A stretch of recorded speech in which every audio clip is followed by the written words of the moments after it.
Sama Frater Nino saya panggil, mari kita ke mimbar. Yang muda ini belum nih, siapa? Makan anak pertama itu Grace, artinya rahmat. Ibu Sisil, apa sih kemerdekaan itu dari yang Ibu alami, baik sebagai orang muda maupun sebagai orang tua? Silakan. Di situ saja. Haleluya, Tuhan bersamamu dan bersama rohmu. Inilah Injil suci menurut Matius.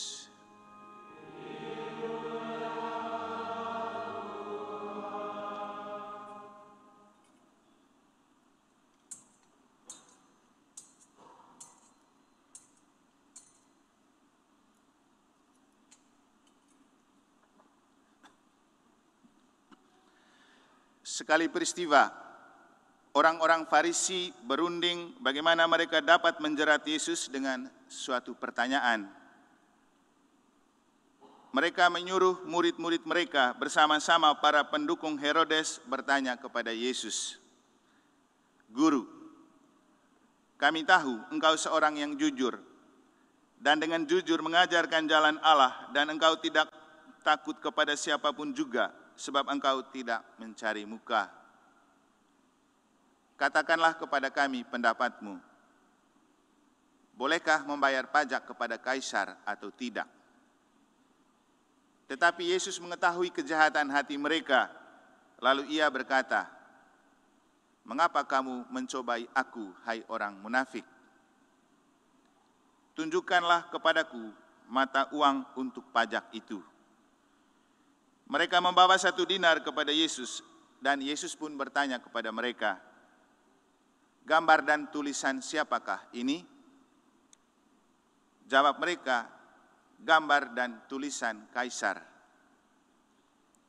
Lalu Yesus berkata kepada mereka, "Berikanlah kepada Kaisar apa yang wajib kamu berikan kepada Kaisar, dan kepada Allah apa yang wajib kamu berikan kepada Allah."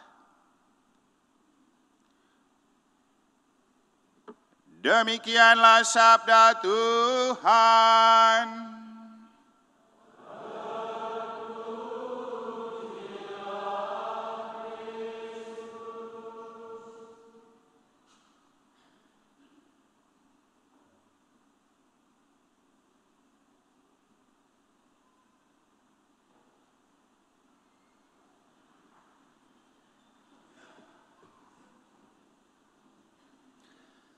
Kamu dipanggil untuk kemerdekaan, maka abdilah satu sama lain dalam cinta kasih.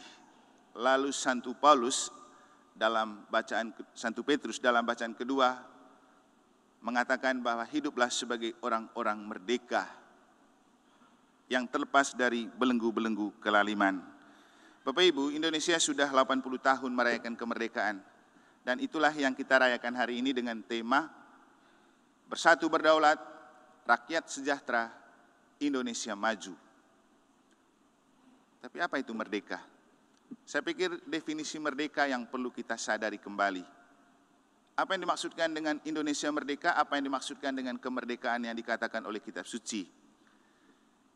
Saya tidak mau memberikan pemahaman tentang kemerdekaan dari sebuah opini publik, dari konsep yang telah 80 tahun dibangun oleh bangsa Indonesia, juga dari opini pribadi. Saya ingin lebih objektif untuk melihat bersama-sama apa sih itu definisi kemerdekaan dalam konteks untuk orang tua, untuk anak muda, untuk para calon imam. Maka sebenarnya saya ingin tadi ada juga Frater Ian, tapi dia tidak jadi datang. Karena kadang-kadang seminari itu dianggap sebagai sebuah penjara untuk orang-orang, makanya banyak orang tidak mau masuk seminari dan anaknya tidak dimasukkan di seminari. Apakah orang di seminari tidak menikmati kemerdekaan? Nanti Frater Nino sharingkan sedikit ya. Saya juga ingin ada satu wakil dari orang tua untuk mendefinisikan merdeka menurut orang tua itu apa sih? Dan satu dari anak muda juga untuk mendefinisikan merdeka itu untuk orang muda apa sih? Apakah kalau putus pacar yang membuat dia mengekang itu sudah merdeka? Apakah kalau tidak menikah juga itu adalah sebuah kemerdekaan? Silakan Anda menjawab. Karena itu saya sistem random saja ya. Percaya saja yang saya pilih ini karya Roh Kudus. Saya mau minta orang tua yang hari ini merayakan hari ulang tahun kelahiran ke-45, coba ke depan. Ada kan? Saya dengar tadi ada satu orang tua yang hari ini merayakan hari ulang tahun kelahiran ke-45 tahun. Pas dengan kemerdekaan RI. Ibu Sisil datang saja sama suami. Walaupun mereka pendek, saya tetap lihat dari depan, mereka ada di tengah. Ibu Sisil, silakan ke depan. Boleh bawa anak, kan orang tua. Bawa suami juga boleh. Karena saya melihat ini nih suami istri yang agak merdeka. Bukan mereka betul, tapi agak merdeka. Sedangkan dari orang mudanya, siapa ya? Orang muda, Priska kali. Belum merdeka kau. Orang muda siapa? Ayo, tunjukkan. Siapa? Angkat tangan, dapat hadiah. 1 bungkus tuh bro. Kristen? Karol? Oke. Tapi Karol pasti tidak mau, dia nanti terlalu banyak satu keluarga di sini. Coba yang lain. Yang nyanyi tadi kah? Mazmur. Sini, ke sini Bu. Sama Frater Nino saya panggil. Mari kita ke mimbar. Yang muda ini belum nih. Siapa? Mari Bu ke sini lagi. Pertanyaannya ada di sini. Biar kita yang pendek ini ditinggikan di mimbar. Sini, sini lagi. Naik. Kan sudah bisa jadi lektor. Mari, tidak apa-apa. Kita pakai kita punya diri untuk pewartaan itu mulia di hadapan Tuhan. Yang muda, saya panggil, bukan nepotisme ya, kebetulan yang banyak omong dan diskusi tentang merdeka itu orang PM KRI. Trino, kau sini. Sini Pansel. Selamat ulang tahun dulu ya Bu ya. Mari Bu, ke atas lagi. Silakan. Di sini saja. Nanti Ibu tidak kelihatan gini aja di live streaming. Naik. Berdua juga naik. Om Ansel naik. Naik sudah, masa setengah mati sekali. Oke, sini Frederino. Pertanyaannya. Naik sudah, tidak usah takut. Mulai dari Ibu Sisil. Saya tahu mereka karena aktif di OMK sejak mereka masih muda. Ini kan pasangan yang dulu kita pikir teman-teman biasa saja, ternyata TTM ya. Saya kaget ujung-ujungnya waktu sudah pindah, kan lama juga saya di NTB, dengar berita dan cerita kalau mereka ini masuk minta. Padahal mereka teman aktif banyak untuk urus orang-orang muda. Nah, sudah berapa tahun pernikahan Pak? 15 tahun. 15 tahun. Dan mereka menamakan anak pertama itu Grace, artinya rahmat. Ibu Sisil, apa sih kemerdekaan itu dari yang Ibu alami, baik sebagai orang muda maupun sebagai orang tua? Silakan. Di situ saja, saya tukar mic. Kemerdekaan bagi saya melakukan sesuatu, bertindak sesuatu dengan sesuatu yang tanpa terbebani, melakukan sesuatu dengan ikhlas, itu bagi saya suatu kemerdekaan. Tetapi ketika saya melakukan sesuatu dengan hal yang terbebani, dengan membawa beban, itu rasanya saya tidak merdeka. Berarti orang merdeka itu harus tulus ya, kalau tidak tulus susah merdeka. Bagaimana menurut Pak Ansel?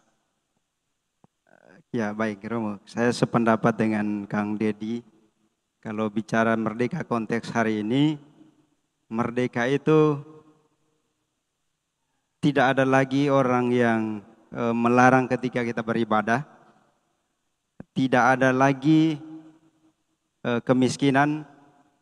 Tidak ada lagi rumah sakit yang menolak karena BPJS.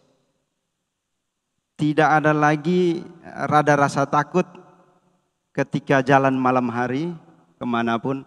Tidak ada lagi rasa takut ketika berkumpul dengan orang-orang yang tidak sesuku, tidak seagama. Bagi saya merdeka itu kita harus lepas dari rasa takut. Terima kasih. Ini tepuk tangan dulu dua Pak Sutri ini. Satu, menjawab merdeka itu dari konteks keadaan jiwa, hati. Satu, berbicara kemerdekaan dari konteks sosial politik. Lengkaplah pasutri ini sebagai pasutri personal dan sosial politik. Terima kasih, selamat ulang tahun ya Ibu Cecilia. Jangan terlalu panjang, nanti kita lanjut di rumah. Kumpul sama anak-anak muda, beri mereka pemahaman tentang merdeka itu apa. Karena mereka punya banyak konsep yang salah tentang merdeka. Kalau mau protes, nanti habis misa ya. Silakan sekarang, Rino.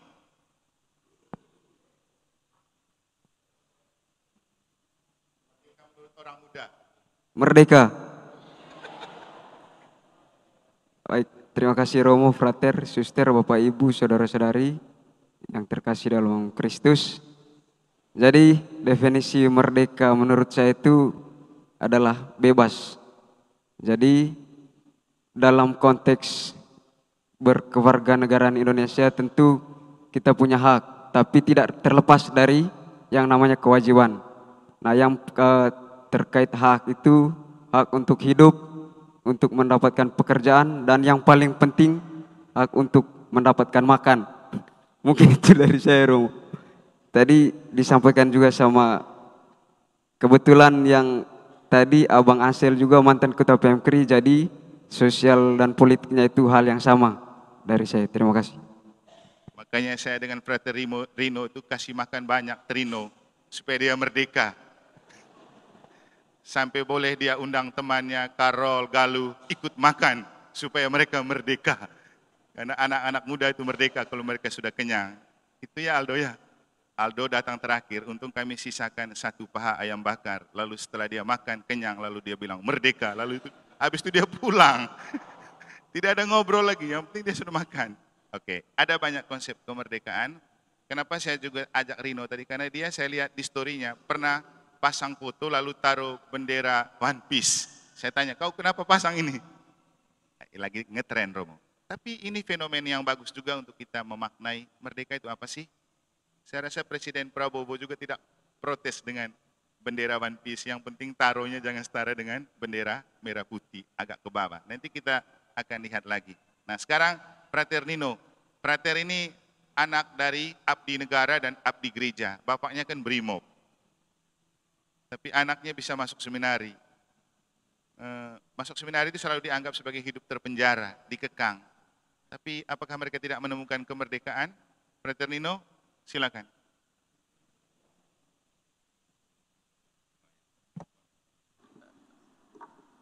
Terima kasih Romo atas kesempatan untuk sharing.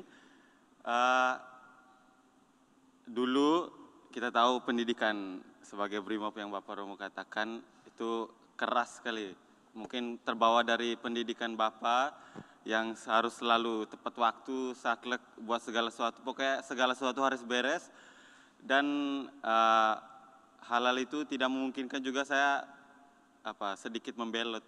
Karena dulu kita hidup anak muda kan tidak senang terlalu kaku begitu. Apalagi anak kolongnya. Jadi selama masa kecil tuh ya tidak terlepas dari ikat pinggang, selang melayang, itu semua sudah saya lalui.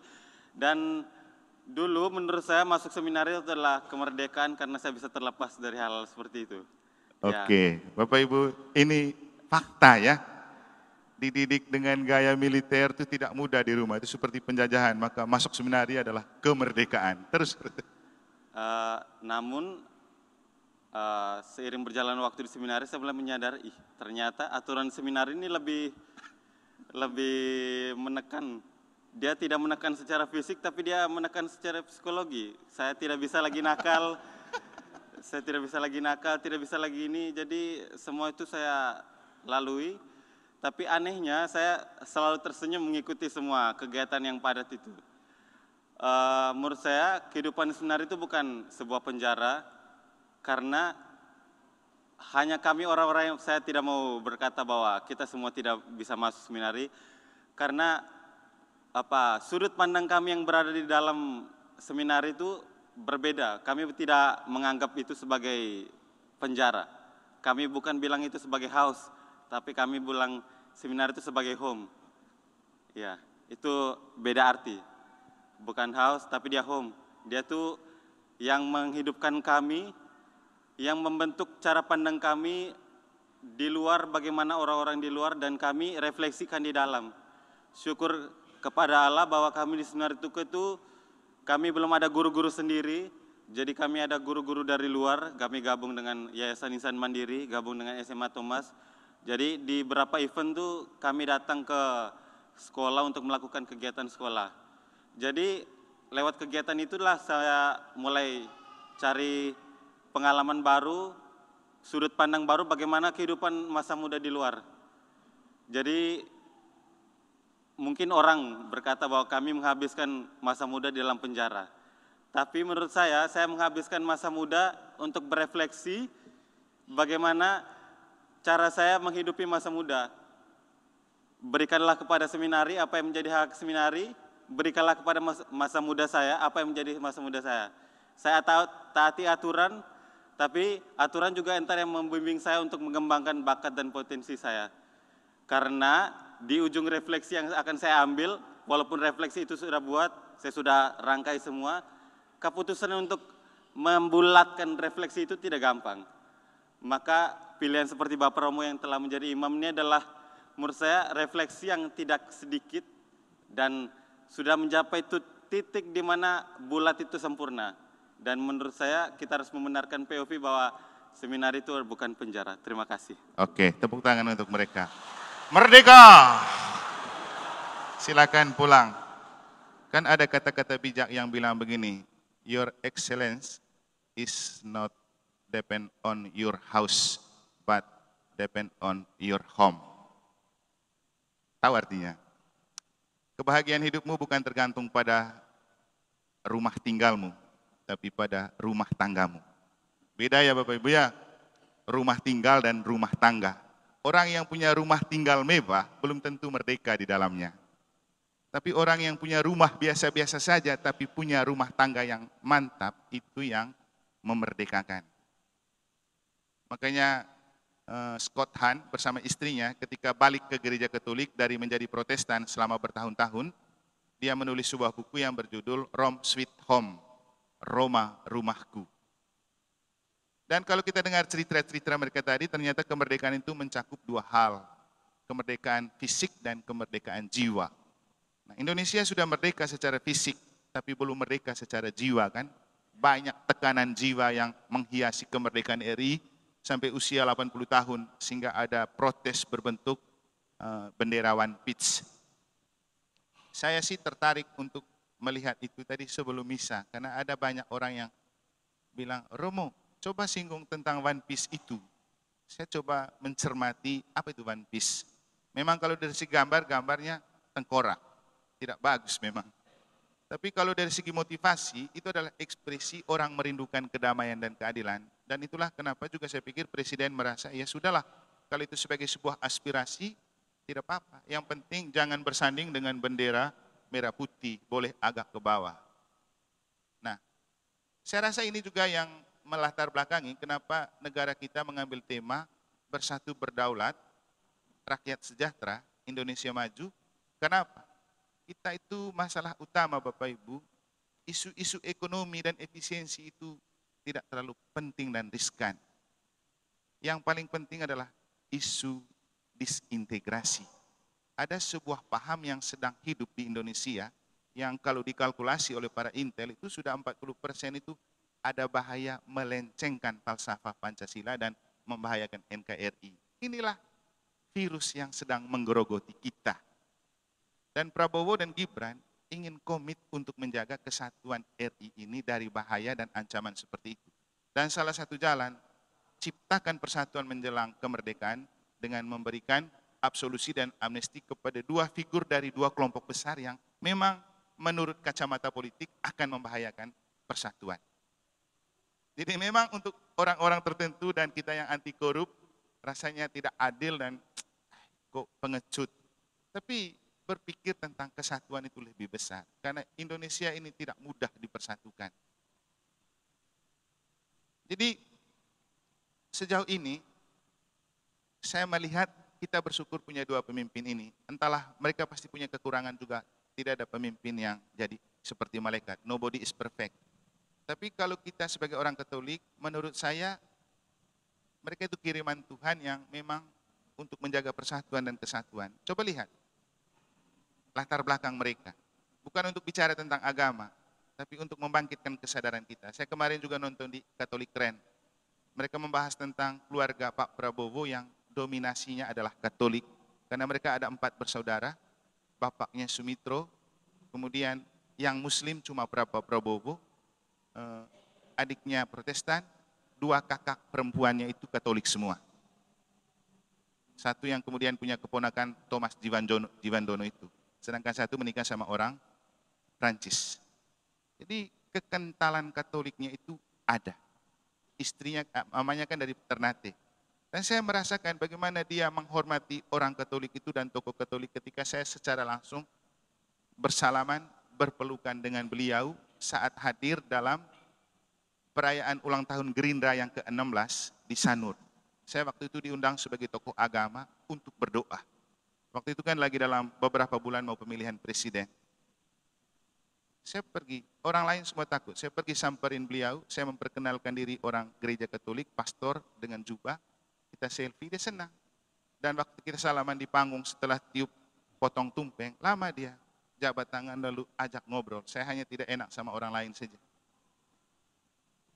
Hal yang kemudian membuat saya dekat dengan Pade Gajah itu orang Gerindra di Bali. Nah, ini bukan soal bicara partai, bicara pribadi yang punya aroma Katolik. Sehingga kenapa beliau itu waktu Paus meninggal pun mengirim Jokowi dan kawan-kawan. Jadi dia punya hati yang plural. Gibran juga tidak kalah menarik. Waktu dia datang ke penutupan Fornas kan, orang mau wawancarai dia kan, waktu itu baru memberikan absolusi dan amnesti kepada Hasto dan Lembong. Lalu orang bertanya, menurut Pak Presiden, Wakil Presiden, kan bagaimana dengan keputusannya? Ini untuk persatuan Indonesia. Dan kita tahu Gibran itu selalu hadir dalam setiap event-event Katolik. Ulang tahun ke-75 Kardinal dia datang. Munas ke apa pemuda Katolik dia datang. Kenapa dia datang? Tentu tidak terlepas dari latar belakang keluarga. Dia kan punya istri bernama Sylvia yang juga adalah Katolik. Jadi menurut saya kita dulu bangga jadi orang Katolik dan jangan terprovokasi dengan berbagai macam isu.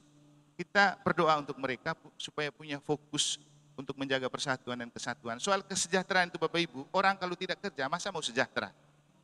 Kan harus kerja dong. Masa kita jadi penganggur tiba-tiba harus makan enak terus? Kerja.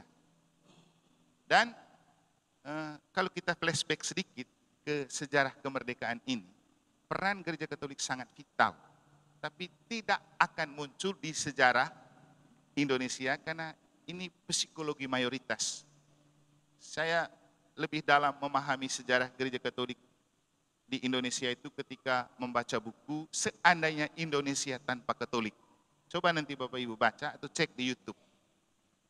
Dan sebelum kemerdekaan, kan ada gerakan seperti Sumpah Pemuda. Sumpah Pemuda tahun 1908 dan itu para pemuda berkumpul di gedung pastoralnya katedral. Cikal bakal Sumpah Pemuda. Juga ada WKRI. WKRI kan sudah 100 tahun ya. Indonesia baru 80. KBI juga sudah 100 tahun. Jadi Gereja Katolik sudah lebih dahulu dan punya peran penting untuk kemerdekaan Indonesia. Seperti yang saya katakan tadi, negara pertama yang mengakui Indonesia merdeka adalah Vatikan. Makanya waktu zaman Soekarno 2 kali dia pergi ketemu Paus. Dan Soekarno waktu menyusun Pancasila, dia banyak berdiskusi dengan tokoh agama, rohaniwan, dan tokoh-tokoh awam yang ada di Ende. Dia kan dilemparkan di Ende, persisnya di Aimere. Aimere itu di mana? Tanya Ibu Rosa di belakang, baju merah dia. Istrinya Palenga itu orang di Aimere ya. Jadi disitulah dulu Soekarno dilemparkan dan dibuang. Tapi dia memanfaatkan kesempatan itu untuk merumus Pancasila. Bapak Ibu, kalau kamu nanti ada waktu, kita bisa unboxing. Bunyi Pancasila itu tidak terlepas dari 10 perintah Allah. Makanya sila pertama itu ketuhanan yang Maha Esa. Tuhan nomor 1, nomor 2 manusia. Nomor 3 baru bicara persatuan, nomor 4 baru bicara kesejahteraan, nomor 5 baru bicara keadilan. Sekarang orang bolak-balik, keadilan kesejahteraan dikasih nomor 1, Tuhannya dilemparkan. Itulah kenapa kita seperti ini. Padahal kalau kita kembali ke alinea ketiga, UUD 45, jelas sekali tertulis, atas berkat rahmat Allah yang Maha Kuasa. Jadi kemerdekaan ini anugerah Allah, lalu di mana Allahnya? Jadi sekarang ini kita bersyukur dan beruntung punya pemerintah yang punya respect kepada pluralitas dan menghargai kita yang minoritas. Kita jangan terpengaruh dengan berbagai macam bentuk isu, karena yang paling penting adalah berdoa. Dan Bapak Ibu, saya itu tertarik dengan satu lagu dari, ada satu kelompok lagu yang bagus sekali dia melukiskan berdirinya Indonesia ini, dan kenapa kemudian persoalan itu ada, karena kita melemparkan kekudusan Allah dari hati. Maka di hari raya kemerdekaan ini, mari kita kembali kepada Allah. Merdeka itu bukan hanya soal kita merdeka dari penjajah, karena kata Soekarno, penjajahan yang sebenarnya adalah bukan lagi penjajahan asing, tapi rakyat kita sendiri. Demikian juga hidup kita. Penjajahan yang sebenarnya bukanlah orang dari luar, tapi kita yang tidak bisa mengkondisikan hati yang damai. Kalau mau merdeka, ciptakan hati yang damai. Jangan menggantung kemerdekaan itu pada orang lain, gantungkan pada hati. Kemarin saya dengar pesan dari Paus Leo ke-14 tentang dia ingin agar ada perdamaian dunia, dan dia bilang apa? Kita tidak bisa menciptakan perdamaian dunia di meja perundingan, kita hanya bisa menciptakan perdamaian dunia dari hati. Ciptakan hati yang damai. Pejabat dan pemimpin, kau boleh teken perdamaian, tapi kalau hatimu tidak damai, tidak ada kasih, tidak akan ada perdamaian di dunia. Maka kembali ke hati. Dan orang tidak akan pernah menemukan hati yang damai kalau dia tidak membuka hati di hadapan Allah. Maka doa dan diam di depan Allah itu penting. Ciptakan suasana keheningan untuk membuka hati kepada Allah, itu hal yang penting. Nah, kalau kita lihat Indonesia, kapan dia ajak pemimpinnya buka hati untuk Tuhan? Maka saya rasa ide retret itu sangat bagus. Yang penting jangan hanya secara fisik, tapi juga secara rohani. Maka tadi sharing dari Ibu Sisil itu bagus. Merdeka itu soal ketulusan hati, melakukan apapun tanpa keterpaksaan, tanpa keterbelengguan. Dan inilah maksud Petrus. Kamu dipanggil untuk merdeka, melepas dari beban-beban kelaliman, hidup yang membuat hati kita terbelenggu dan tersiksa. Maka Bapak Ibu, sebenarnya saya itu menemukan beberapa kenyataan ini tentang merdeka. Sebelum nanti saya tutup dengan lagu tadi. Menurut saya merdeka itu bagi orang tua begini. Orang tua merdeka kalau awal bulan baru dapat gaji. Kalau anak-anak tamat, kalau anak-anak dapat kerja, kalau anak-anak dapat jodoh, kalau anak-anak dapat cucu, maka orang tua merdeka. Benar ini Bapak Tua Karol? Senyum ya. Soalnya saya lihat dia yang pertama tersenyum. Apalagi yang membuat orang tua merdeka? Bisa bayar cicilan. Mungkin kena togel juga ya. Bapak Priska tertawa dia. Kemudian OMK. OMK itu merasa merdeka kalau tidak ada yang mengekang hidupnya. Kalau dia putus dengan pacar yang sangat positif. Benar atau tidak? Hah? Hanya nafas panjang saja mereka. Makanya orang muda kita lebih memilih jomblo daripada punya pasangan. Karena jomblo lebih mengasihkan daripada ribet diurus oleh pasangan. Itu namanya merdeka. Benar nih Priska? 50-50 ya. Bisa benar, bisa salah. Anak-anak orang muda kita rasanya merdeka kalau tidak punya cukup dengan satu akun. Harus punya second akun supaya lebih merdeka. Benar toh? Tanya mereka. Orang tua tidak mengerti istilah ini. Anak-anak muda kita itu di medsos, mereka punya akun utama. Itu yang lebih transparan kepada semua publik. Tapi mereka menyimpan akun lain namanya second akun. Di situ semua dunia-dunia api penyucian mereka upload. Supaya tersembunyi dari pasangannya, tersembunyi dari orang tua, hanya mereka yang tahu. Tapi bagi mereka itu memerdekakan kan? Karena ini kan soal keterbelengguan jiwa.